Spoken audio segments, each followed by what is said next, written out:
The story of Lord Shahryar and of his sibling, Lord Shah Zaman. It is connected, yet Allah is all-wise and all-knowing, all-strong and all-gainful, that there was, in the tide and show of old time and the section of the age and existing apart from everything else, a lord among the rulers of Sasan, in the isles of India and China. He was expert of armed forces and helpers, of slaves, and of an incredible following, and he had 2 children, one tall and the other little. Both were courageous horsemen, however the taller was the more noteworthy in this activity and ruled over grounds and represented with equity among men, so the people groups of the land and of the realm cherished him. His name was the best Shahryar. The more modest sibling was called Lord Shah Zaman and controlled over Samarkand al-Ajam. Both lived in their nations and were only leaders of individuals for a space of 20 years, toward the finish of which time each was at the level of his quality and his development. This was the way with them until the tall lord was held onto by a vicious yearning to see his sibling. Then, at that point, he directed his wazir to leave and get back with him, and the wazir replied, "I hear and I comply." The wazir set out and, showing up in all security by the beauty of Allah, entered the presence of the sibling, wished him harmony, and let him know the reason for his excursion. Ruler Shah Zaman replied, "I hear and I comply." Then he got ready for his flight and for the leaving his tents, his camels and donkeys, his slaves and battling men. Finally he raised his own wazir to the governorship, and withdrew to look for the terrains of his sibling. Yet, around midnight, he reviewed a thing which he had left forgotten at the royal residence. Returning and entering, he found his significant other extended on her bed and being embraced by a dark slave.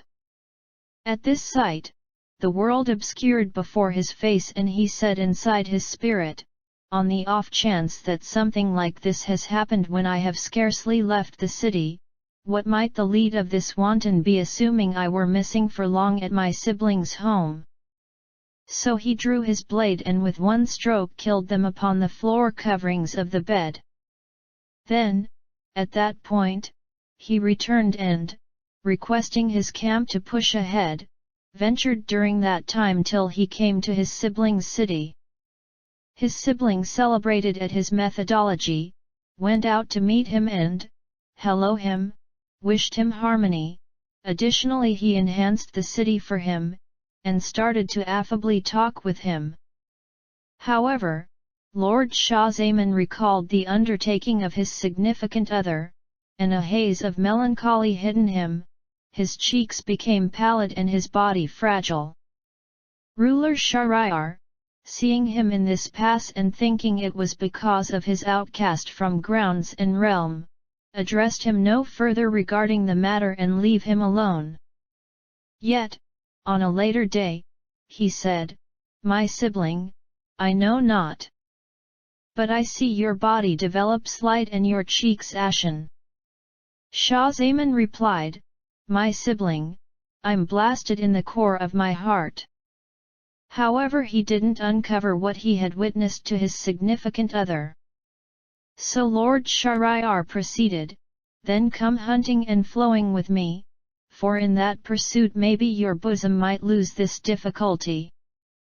However, ruler Shah Zaman had no wish to do as such, and his sibling went out to chase alone.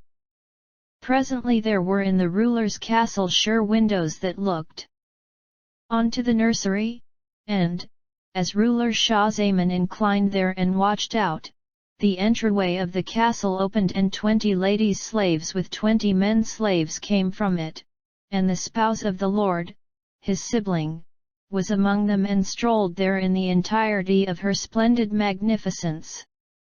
At the point when they came to the pool of a wellspring they generally stripped down and blended one with another. Abruptly, on the ruler's better half crying, "O Masood!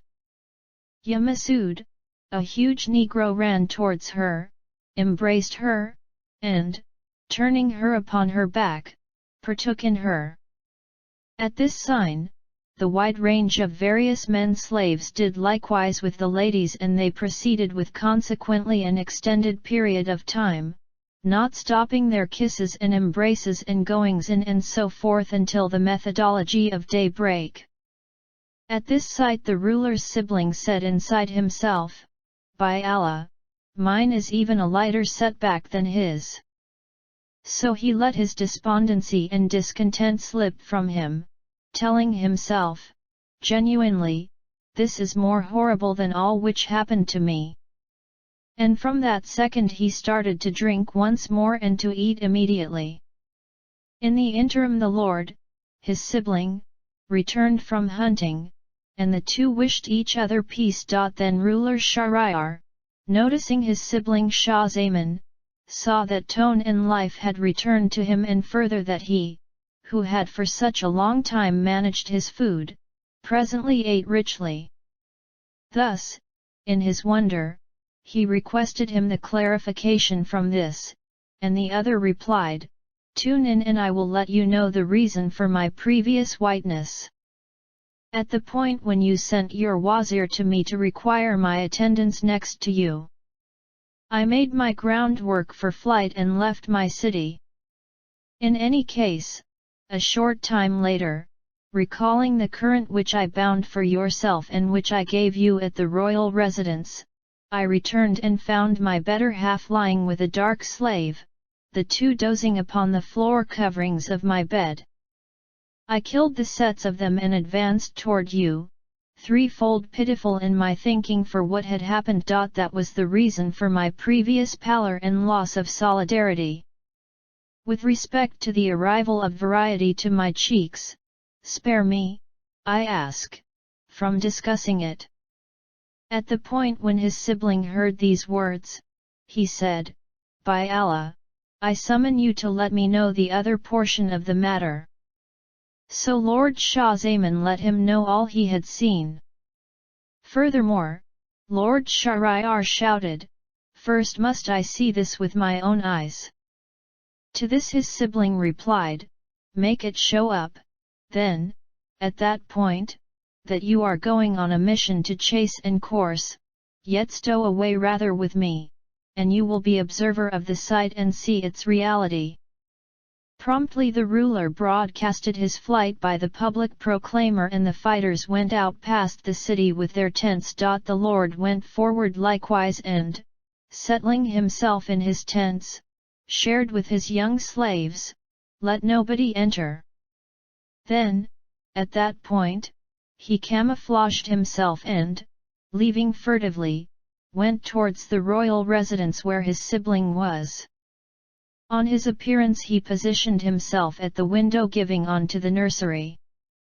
Barely had an hour passed when the ladies' slaves, revolving around about their escort, came into the nursery with the men slaves, and they did all that Shah-Zaman had recounted them and taken a break in these redirections until Asr, the start of the sun's decay.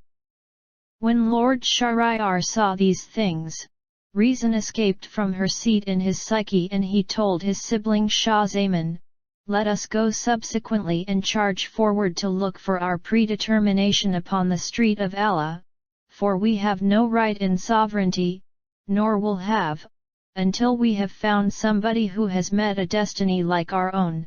Without that, in truth, passing would be preferable over our lives." To this his sibling made the fitting response, and both went out by a mysterious entryway of the palace.